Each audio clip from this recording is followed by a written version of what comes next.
Naglisod naman yun ko karon, ang kwarta di lalim pangitaon.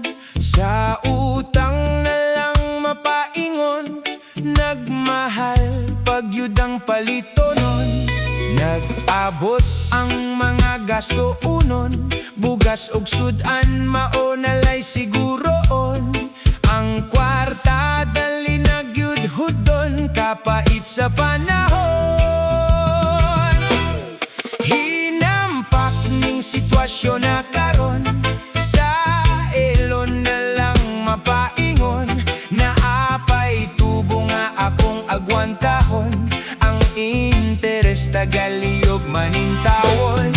Kalisod kon dili makabayad, di mahangyo kay lagi kuno saad. Hinampak pagkadako sa problema ko karon. Pagkaugma ako kay gikulbaan, siya ni saad ako pakauawan. Kay nadelera magusa ka adlaw, sa kadaghanan iyaman kong gisangyaw. Sa social media grabe iyahang pagyaw-yaw, murag way ugma daghan pa man untag adlaw.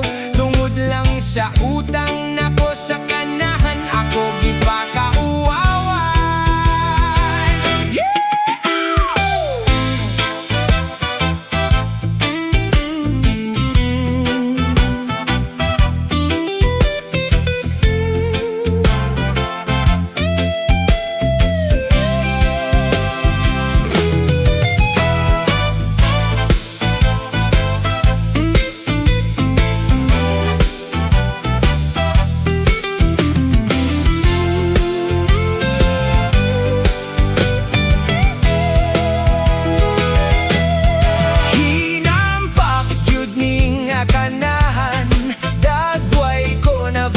Sa kadaghanan naugat ang karaan kong utang, gipaninglan ko sa kong silingan.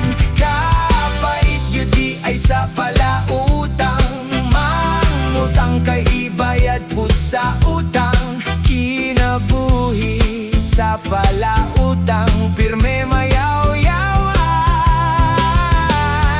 Kapait yudi ay sa palautang, mangutang kay ibayad pud sa utang.